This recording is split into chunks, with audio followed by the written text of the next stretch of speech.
£800 to £2,500 is what it costs for a roof rack for the VW Crafter. Let's try and make one for less than £100. We have got 5 3-metre lengths of 41mm by 41mm Unistrut, a full bag of gubbins. Oh wait, no, not that one. That's, oh, they're for a different project. They're for what's in that box there. Loads of these spring nuts, a big massive bag of bolts, some cool little end caps. Let's see what we can muster up. And we've got the cheapo version of Raptor paint again. You know, after that went so good last time. Ideally, I want to get the paint and paint the Unistrut. However, it's raining, so I can't really do that right now. We chopped off a couple of bits the same size, and that's because the back of the roof slopes down, so we need to step it up a little bit. Those bits are the steps, they bolt to the van, the Unistrut bolts on top of that. Once it stops raining and we can get it painted, that is. Bare metal, so it definitely needed a prime. Now for this stuff, it's called Pro XL. It's a 2K structured coating, so it's exactly the same as the Raptor stuff. It comes with 2 nozzles. This is where I messed up last time, because once you've got the lid off, you've already got a nozzle on there. One is this one for coarse spraying, so it's nice and thick like on my spare wheel well, and one's for the thin coat. We're going to go for the thin coat. I'm hoping 1 tin will do enough, because that's all I've got. Half a tin, just done all that Unistrut with 1 coat, so it should do quite well. You've got to give it a good shake, then take off the bottom of the cap, and then underneath it you've got this pin. You have to pull that 10mm out, and that releases the activator inside to help it cure a bit quicker. It's quite smart really, isn't it? That rain cloud has gone, and it's bringing over slightly bluer skies until you look round there, so I've got to get this done real quick. 1 tin did 1 coat. I've not done the insides, but all the outsides are done all the way around. It's a very light coat, but I'm happy with it. Let's just hope the rain stays off until it dries. Let's start getting up on the roof. So you can see these. There's one there, there's one there, there's loads of them up and down the, I was going to say bus then, up and down the van. But this is the one we're working on right now, solely because we can get this one off. We know this one needs to come off, and the one on the other side, and that's where we're putting the big step on it. Then we can put the Unistrut on and measure it all out and see which holes line up with the actual holes in the Unistrut. But I may as well start on this one while I know this one's going to get used. Now the M8 rivet doesn't quite fit in the hole, so what we're going to do, we're going to step it up just 1 notch, then treat all the edge with the fake hammerite paint that I've put inside the tube just to stop it from falling over. Once that's dry, we're going to Sikaflex the rivet in. Nice and easy. That goes in just like that. Then the rivet tool screws in nice and level. It's important that you keep this part level. And then with it level, a good old crimp. Poof. That's on. Just undo it and unscrew it. We've got this tape stuff just to try and keep the Unistrut off the actual bodywork, and we're going to add more Sikaflex around the actual holes where the rivets are. A load more Sikaflex around the actual hole, and we've got the M8 bolt with a big washer in there, so that's just going to go straight through. We've done that much because there is a little dip. Because there is a little dip in the actual roof, so I just want to make it sure it's extra secure, this one. Then it's a simple case of drop one of them on, go through the middle and mark where all the holes are that are actually accessible.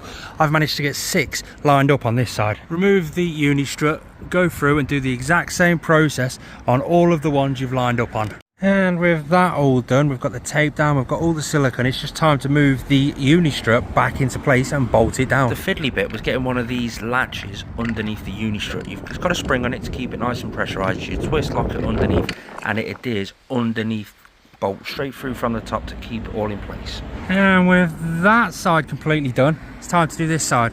Same process, we mark them, we take them out, we do all the normal stuff that we've already spoke about. With it complete, we added a cross member with the same spring nuts and bolts. That looks good so far. The problem is, I ran out of time, and it's been raining all night long, so I'm really going to have to check all these joints. I've now got a 4-hour drive back down to Milton Keynes for my last week's work down there. I'm going to have to really check this when I get down there. Oh my god, it's not even light rain, it's really heavy. I hope that's not washed away some of the silicone. We're 100 miles further south now. There's not a single cloud in the sky. As you can see, I've got my speckies on. I wonder if that cross section on the roof rack is still in place. And that's it, we've made it to Milton Keynes. 147 miles. 2 hours and 44 minutes driving, average speed of 54, and let's carry on. Because we have got basically an hour before we need to start work, so I may as well get the other struts for the roof rack cut. And that's what I love about the van, you can't really tell that there's a roof rack on it. If you go up, that cross member is still up there, and the roof rack spans to the back. Now you might think that cross member looks a bit ugly, but we've got something to combat that. Inside this box just here, this is just a box of bits and bobs. So we've got like all of our riv nuts in here, some butt nuts and bolts, all of those spring nuts, we've got all them in here, but we also have end plates to go on the end of those brackets. I finished work at 7:30 tonight, and I do have a little break in the middle as well. So if I can get them cut now and get them up on the roof today, it means I can get the solar panels fitted tomorrow. That's the Unistrut. I've got my solar panels up there. I've got some other bits and bobs kicking around all over the place, including that thing down there. And to be fair, the quicker I can get all this off my bed, the quicker I can get a good night's sleep. Everything is still really secure on the roof. It looks like the Sikaflex has actually done its job, but we don't know that properly until we sort of get the ceiling down inside. But you can sort of see what we're doing. We've got a cross member there, we'll have another one there, another couple down there, and that's where the solar panels are going to sit, right in the middle. They're going to get secured with the same spring hinges just there, straight through there on the brackets to hold the panels in. Hopefully the panels don't come any higher than this. We're going to sort of sink them in a bit so they're nice and low profile. It only just covers the curve that's in the roof. Let me show you what I mean. We've got the two side pieces, they run front to back. This is the front, that's me driving because I'm short, or I'm not. You've got one cross member going across there. I'll have another one just there, another one just there, another one just there. So we'll have one solar panel there, one there, and one there.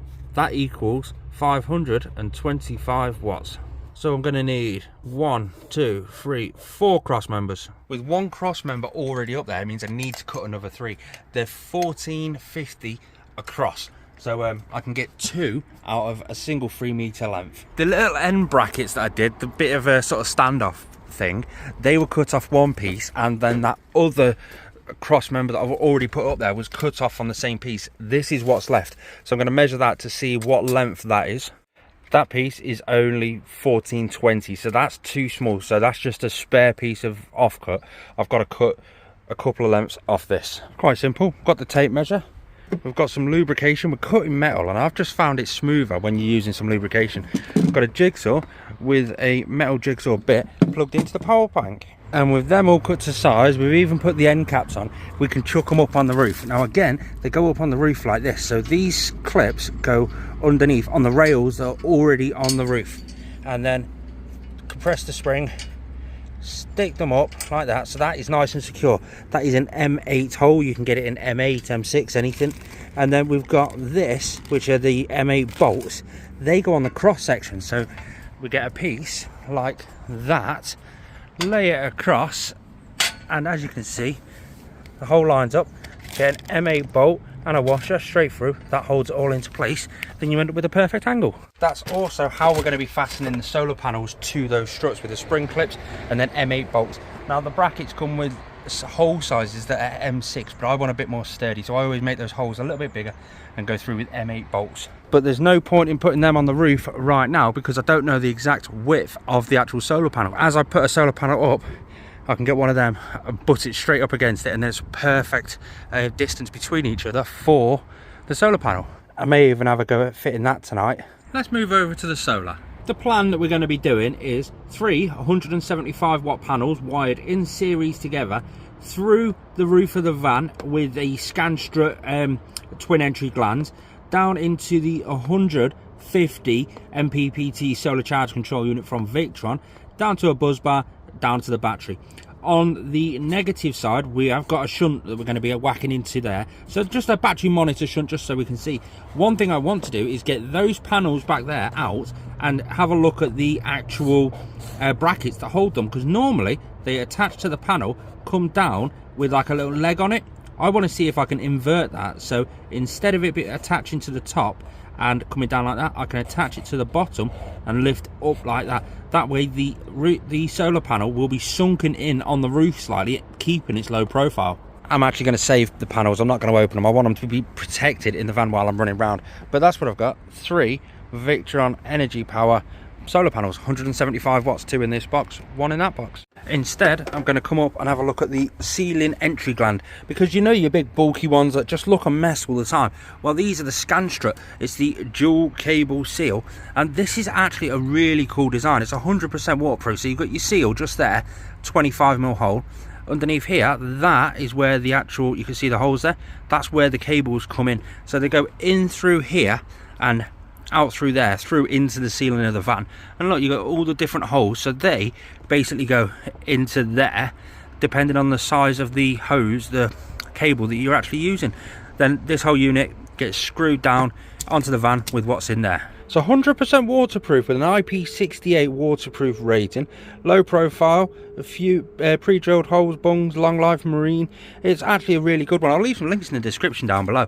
I love it, and the bit that I love the most is how simple the instructions actually are, including the cutout design thing. So all you've got to do is place that on the roof, drill your 4 screw holes and a 25mm hole straight through the roof. I can't fit the cable entry gland because I need to know the exact cable length up on the roof, and I can't do that because I ain't got the solar panels up there. I was going to fit the shunt, can't do that.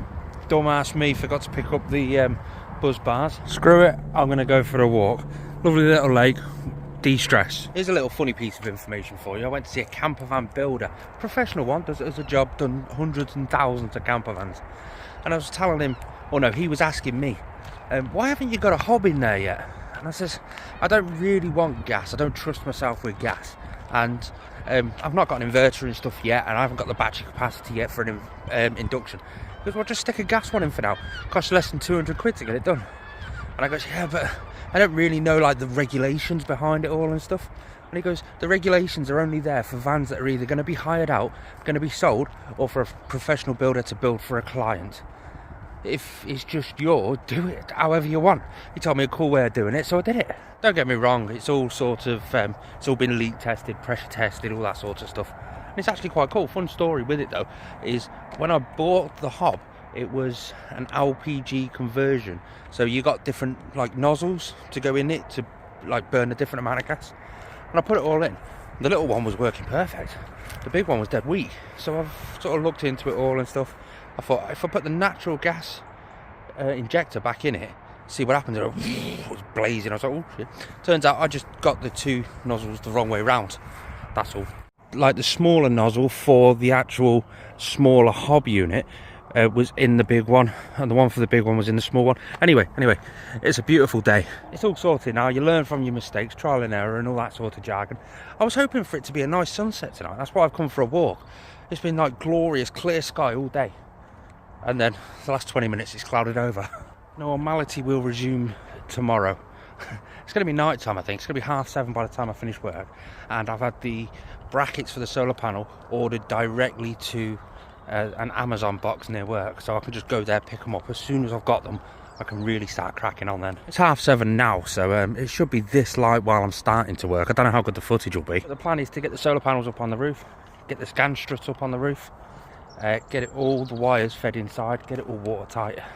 Let's see what can go wrong tomorrow. And this is home for the night, right by lake, and this is what it looks like currently inside. Look at the hob. I'm well chuffed with that. Then you've got the solar panels. There's 3 of them sat there with me ladders. All the stuff from inside one of the cupboards down there. There's the bed over the back with me. Cool picture from the Lake District. It's getting there. Slowly it's getting there. Still got bits from the roof rack down there as well. 3 runs. I can't wait to get them up. Oh. And I've got to get it all done by Friday because I'm going away on Friday. Still can't decide whether to go to the Lake District Snowdonia. I've only got like 1 night, maybe 2 nights to have away. I don't know. I just need an escape from this light polluted, noisy place. Look at it. I'm not looking forward to the drive up towards the lakes though. I leave Milton Keynes at 2:30 in the afternoon on a Friday afternoon. So it's going to be sort of rush hour-y by the time I get towards the northwest. How long do you reckon that's going to take? All that traffic all the way up. I'm going to be hitting traffic from Stoke all the way up to Blackpool, and then more up in the lakes. Right, time to get ready for bed. Wake up, go to work, come back, 7:30 I finish, and then crack on with the roof. I just sat here checking my oil and coolant and stuff before I start work. It just dawned on me. 2.5 shifts I've got left in Milton Keynes, and then I get to go back to normality. I get to go to Snowdonia in the Lake District. I get to visit Scotland. I can't wait for some of those adventures again. It's just been down here. They offered me a decent amount of money to come and work for a few weeks, so I did it. Subscribe to see some of those adventures. Ooh, hello Mr. Chaplin. He's got me things. Oof, oof, that'll do me, donkey. Yes. Good old Amazon. So I've got screws to go into the roof, which I'm not actually going to be using them. I've got the screws to bolt onto the solar panel. I will be using them. The joy with them, they've got good bolts and nuts. And it come with some silicone stuff. Not going to be using that. This is my idea. So normally, there's the back of the solar panel. You can see there's the front, there's the back. Normally, you would put these legs on like that. So it lines up with the hole in the panel and it stands off like that. Well, what my idea is to basically revert that so it's like that. Still lines up with that bolt just there, and it sinks the panel in slightly so it's not going to be protruding too high. That's my idea anyway. I'm thinking the only issue that I might have, I'm not 100% sure, is these legs that stick down. Now they're normally to hold the panel in place, so they go on like that. Are they going to hit the actual roof of the van? Oh, I don't know. Only one way to find out. I'm going to get these legs on that one and then fit the ceiling entry gland, get the extension cables, because I want the cables to come through here underneath this unit and into the seat down there, and then I can start fitting the panels and the extra beams that I've got for the roof. Little tip that an old school car mechanic told me: if you've ever got a nut and bolt something like this, now keep in mind it's sat like that. When it's level, it's going to be like that.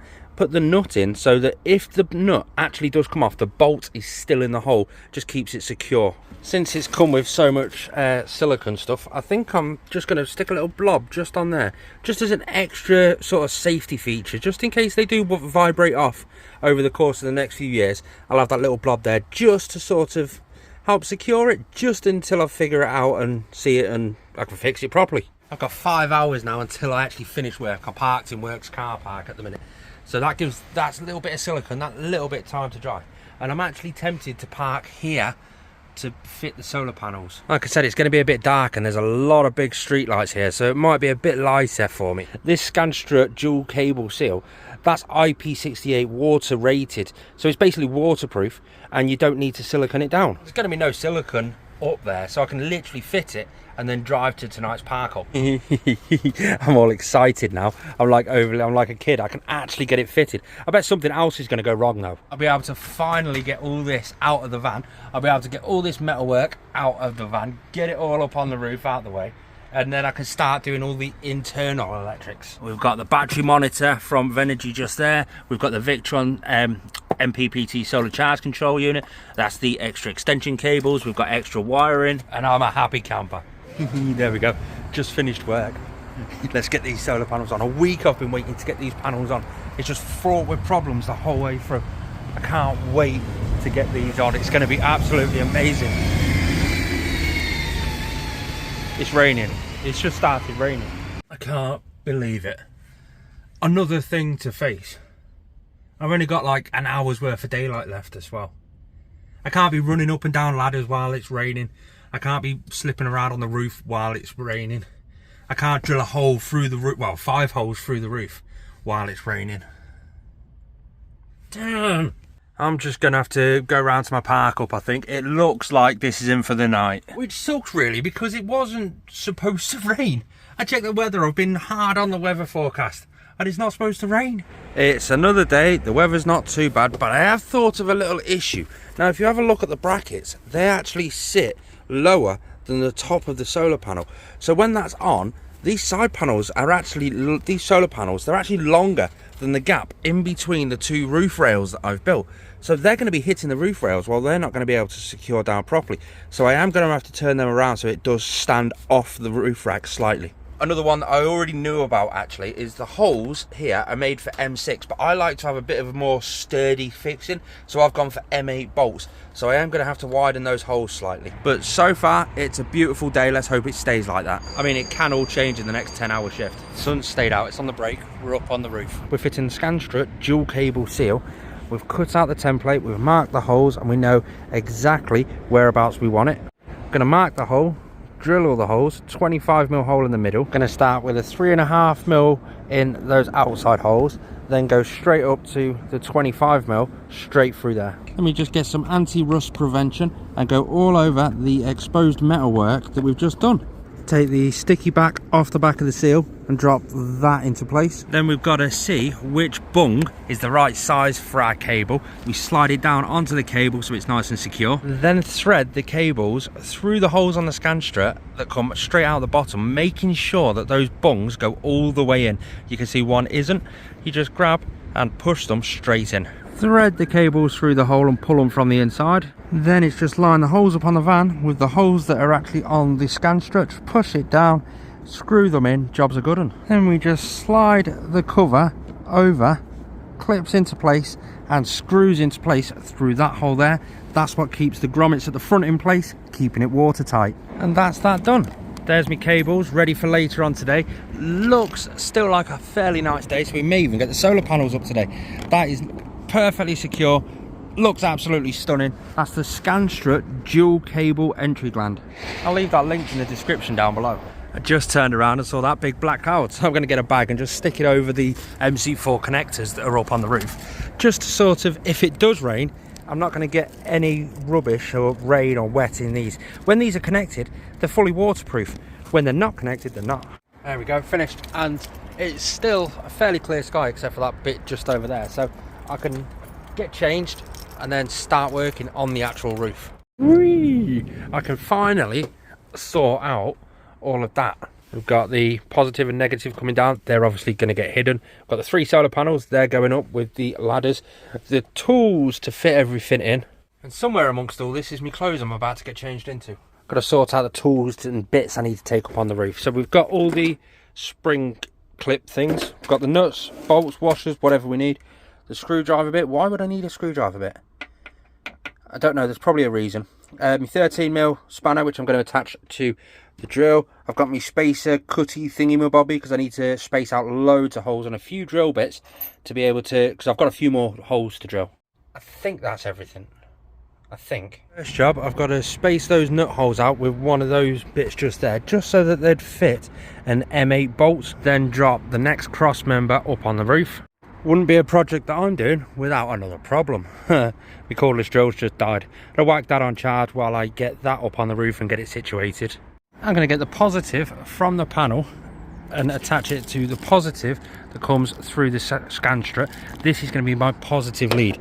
Then my negative is going to attach to the positive of the next panel. We line up the crossbar with the hinges. I've had to turn them around so that they stand up a bit, so it's a bit higher than I'd like, but it's going to do the job. But we've lined it up. We've bolted that cross member in this side, so now we're going to work on that side and then move over to the next panel and then the next panel. But the light is fading, so it might get a bit dark. That's one panel in, totally secured down everywhere. That panel isn't going anywhere. And the second panel is even easier. We get the negative off that panel, connect it to the positive on this panel. This is us running it in series. Then these bracket holes go on top of these holes and they all bolt down together on those two. Same on that side. Then we stick the other beam in, bolt it to that again. That's 2 panels on. Now we're going to get the negative from that and put it into the positive of that one, and then the negative of that one goes into the negative that's going into the van. Then it's all going to get bolted down, and that should be the 3 solar panels on, dead secure, wired in series. And that, my friend, was the last bolt. There are 3 175 watt solar panels equaling 525 watts on the roof. How cool is that? I've got enough room left just there for Woody. Shall I bring back Woody? Those OGs of the channel, they'll know what Woody is. Now the cables are coming in. We're going to sort out the control unit, the battery. We didn't do that in the morning because it's time to go get some food because this took way longer than it should. But I've finally caught a break and it's actually done. I've ran the cables through the overhead storage. They come down the back of there. Now again, the backs of that is all going to get encased in. So we've got that just there. It runs down into that top unit just there, into the bottom unit and across into that cupboard there. That's where the Victron's actually going to be situated. So it's just handy to have it under there.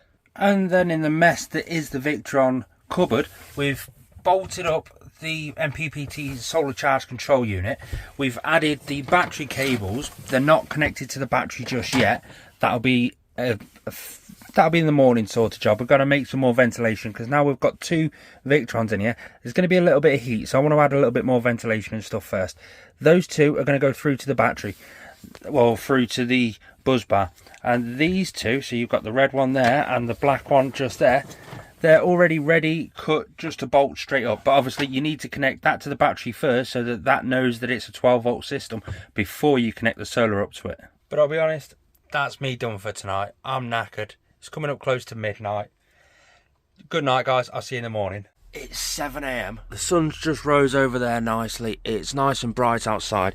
Up early to try and get this complete. So we've got to wire that up to the battery, but we've also got to wire this in too. While we're actually messing around with the battery area, I may as well get this installed as well. This is a smart shunt, so it tells me how much power is actually in the battery. I would have got the Victron one, but the difference between Victron and the Renogy was £100, and yeah, that's a no-brainer really. So all we've got to do is basically get this smart shunt just here and attach it before anything on the actual negative side of the battery. So to be fair, I'm tempted to take this bolt out and just bolt it straight onto the actual battery and then run everything off this side. A quick read of the instructions. So it goes in the negative line. I've got a little positive feed that goes off to the positive, that's just to give it power, and then I've got the feed that goes off to the screen. And I'm hoping I can do it just like that, where I can literally put the bolt from the battery straight through that side and bolt that on there. Run the positive cable from the positive straight over into that little notch just there, then the screen cable connects into that piece there. While on there, just connect the positive and negative from the mppt solar charge control unit straight through into the battery or the buzz bars. Time to go and empty the boot. There's my battery. It's the 200 amp hour Ally Time battery. It's by far the best budget, sort of top end of the budget brand lithium ion battery. I was proper stoked by how much added energy that actually gave me compared to the lead acid battery that I had. It's absolutely mental. The old lead acid battery would normally last me 2 days off grid without any solar or anything like that. Just 2 days it'd last. This one, 6. I was like, that'll do me. And there's a link in the description if you want to have a look at them, and you can get, I think it's 5% off, which is actually £40 off the price of this battery. With that now connected to the battery, you can see the Bluetooth light should be flickering. Why is it not flickering? It should be whatever. Oh, there we go, it is on. So now I'm going to go into the app and set that up for the exact type of battery that I've got. And it's not pretty, but it's done. There's 3 different updates in the app to go through. For the screen on the links, I'm going on the side of the sink. I've already started the hole, got the measurements right. I've done it just a tad too small, just because my cutting's never the best. I can always trim it out a little bit more just to make it fit that little bit better, but that's where that's going to go. The shunt's all wired up in the back. I've just got to connect the cable from the screen to the shunt. I've got that on. It's just a case now of connect up the heater cable down the bottom, connect up the water pump isolator, and just simply plug in the battery monitor screen, just like that. Secure it back on. I can finally get the van back to what it should be. I can get it nice and clean. We've just got one last job, and it is the most important job. Obviously we've got this fitted. I'm not showing you how I fitted it because I don't want to, but if I'm ever in an accident or any sort of incident, I want the fire brigade to know that there's gas in there. Plus, I just like playing with stickers. Should we go show my friend, see what his view of the actual van is? He's not seen this since we've had the hob installed, the new wheels, the wheel carrier on the back, all the solar on the roof. Let's go and show him. Problem is, he's in the Lake District and I'm in Milton Keynes. Should be a long drive considering it's a Friday afternoon. We've got, this is amazing. Oh, I'm so glad to be going back. You've got the cloud rolling over the Yorkshire Dales just there, and you can see it, just a dark shadow with the gentle reflection of the sunset on it. It just looks breathtakingly beautiful.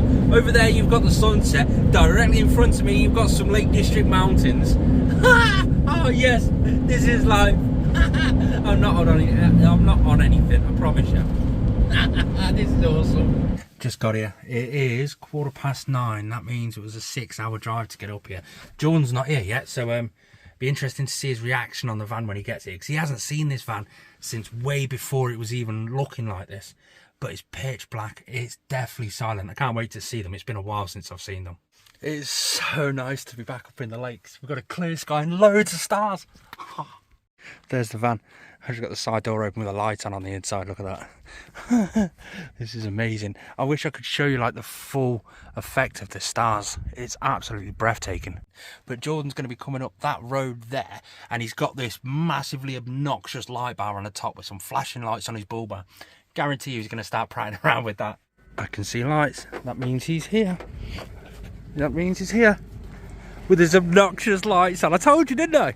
I told you. What? Go on then, give us your final review. The nighttime review, because obviously you haven't seen it in daytime. The nighttime review. It's like a red room, but not red. Do you know what I mean? It's like, I'm surprised you've not got handcuffs on the bed and some sort of like whip. Oh, wait there, you have? Yeah. What about the wheels though? The wheels are class. They do look nice, don't they? I'll let you off, like, I'm kind of jealous about them. But would you have still gone black? Because I always wanted to go black with them, but I never. I got these at a decent price, so it's sort of. No, I don't think I would. I prefer these over black now. No, I don't think I'd go black.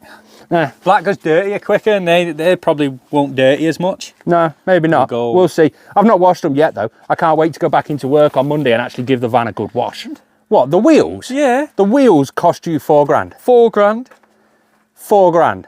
Well, I could make them 4 grand. What, solid gold plate them? Yeah, that's where it's behind it. That's what's